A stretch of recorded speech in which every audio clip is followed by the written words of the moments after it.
નમસ્કાર. ચાલો આજે ઇતિહાસના પાના ફેરવીએ અને એક એવી કહાણી જાણીએ જેને આપણી આઝાદીની લડાઈને એકદમ બદલી નાખી. આ વાત છે ચૌરી ચૌરાની, એક એવી જગ્યા જ્યાં બનેલી એક ઘટનાએ આખા દેશને હલાવી દીધો હતો. કેવું અજીબ લાગે છે ને કે એક નાનકડા ગામમાં થયેલી ભૂલ આખા દેશના આટલા મોટા આંદોલનને રોકી શકે. પણ આવું થયું હતું. ચાલો સાથે મળીને શોધીએ કે આખરે એવું તો શું થયું હતું. આ કહાનીમાંથી આપણને એક બહુ મસ્ત વાત શીખવા મળશે. તો ચાલો ટાઈમ મશીનમાં બેસીને પાછા જઈએ. આજથી લગભગ 100 વર્ષ પહેલાં 1920ના સમયમાં. એ સમયે આપણા દેશના લોકો અંગ્રેજો પાસેથી આઝાદી મેળવવા માટે એક મોટું સપનું જોઈ રહ્યા હતા. વિચારો તો ખરા, લાખો ને લાખો લોકો એક સાથે એક અવાજમાં અંગ્રેજોનો વિરોધ કરી રહ્યા હતા. પણ કોઈ લડાઈ ઝઘડાથી નહીં હો. બધાની એક જ આશા હતી કે આપણે શાંતિથી, પ્રેમથી આપણી આઝાદી પાછી મેળવીશું. આખા દેશમાં જાણે એકદમ જોશ ભરાઈ ગયો હતો. પણ આ લોકો કરી શું રહ્યા હતા? એમના આંદોલનનું નામ હતું અસહકાર આંદોલન. ગાંધીજીનો એવો તો કયો જાદુઈ વિચાર હતો કે આખો દેશ એમની પાછળ ચાલવા તૈયાર થઈ ગયો. ચાલો એને થોડું નજીકથી સમજીએ. અસહકાર એટલે સિમ્પલ, અમે તમારી વાત નહીં માનીએ. ભારતીયોએ નક્કી કર્યું કે અમે અંગ્રેજોના કાયદા નહીં પાડીએ, એમની બનાવેલી વસ્તુઓ નહીં વાપરીએ. પણ આ બધું કરવાની એક જ શરત હતી, અહિંસા. એટલે કે કોઈ પણ હાલતમાં મારામારી કે હિંસા નહીં કરવાની, બસ શાંતિથી વિરોધ કરવાનો. હવે આ આંદોલન કંઈ અમસ્તું જ શરૂ નહોતું થયું. એની પાછળ કારણો હતા. અંગ્રેજોએ એવા કાયદા બનાવ્યા કે જેનાથી લોકો બહુ જ ગુસ્સે થયા.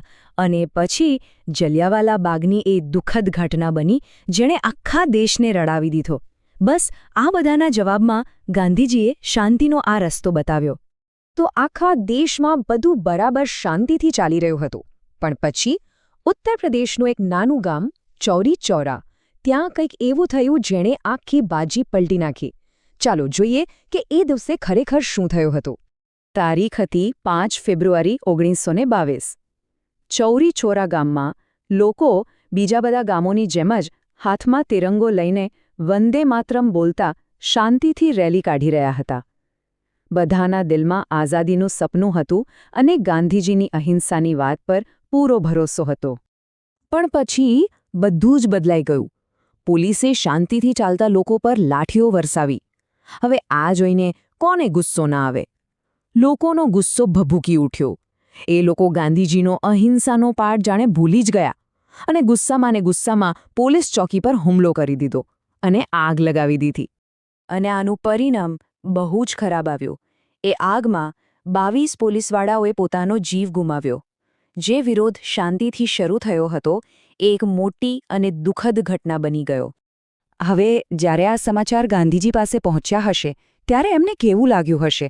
આખો દેશ એમની સામે જોઈ રહ્યો હતો અને એમણે એક એવો નિર્ણય લેવાનો હતો જે ખૂબ જ અઘરો હતો.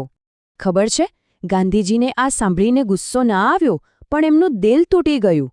એમને બહુ જ દુઃખ થયું, કારણ કે એમના માટે આઝાદી કેવી રીતે મળે છે એ વધારે જરૂરી હતું અને એમના જ લોકોએ શાંતિનો રસ્તો તોડી નાખ્યો હતો. ગાંધીજી એકદમ સ્પષ્ટ માનતા હતા કે જો આઝાદી મેળવવા માટે આપણે પણ હિંસા કરવી પડે, ખોટો રસ્તો અપનાવવો પડે, તો એવી આઝાદીનો કોઈ મતલબ જ નથી. ખોટા રસ્તે મળેલી જીત ક્યારે સાચી જીત ના કહેવાય. અને પછી એમણે એ નિર્ણય લીધો જેની કોઈએ કલ્પના પણ નહોતી કરી. એમણે જાહેરાત કરી કે આખા દેશમાં આ આંદોલન અત્યારે જ બંધ. ઘણા લોકોને આ સાંભળીને બહુ દુઃખ થયું, નિરાશા થઈ.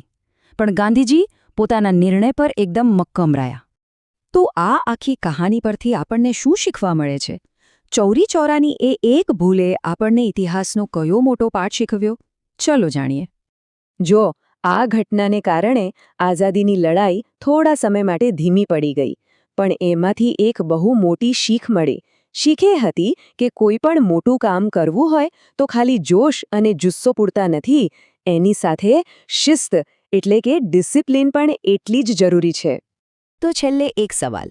ભલે પરીક્ષાની તૈયારી હોય, કોઈ ગેમ જીતવાની હોય કે પછી જીવનમાં કંઈક મોટું કરવું હોય, આપણામાં જોશ તો ભરપૂર હોય છે, પણ એ જોશની સાથે હોશ રાખવો એટલે કે શાંતિ અને શિસ્ત રાખવી કેમ આટલી બધી જરૂરી છે? ચૌરી ચૌરાની આ કહાની આપણને આનો જવાબ બહુ સરસ રીતે આપી જાય છે ખરું ને જરા વિચારજો આના પર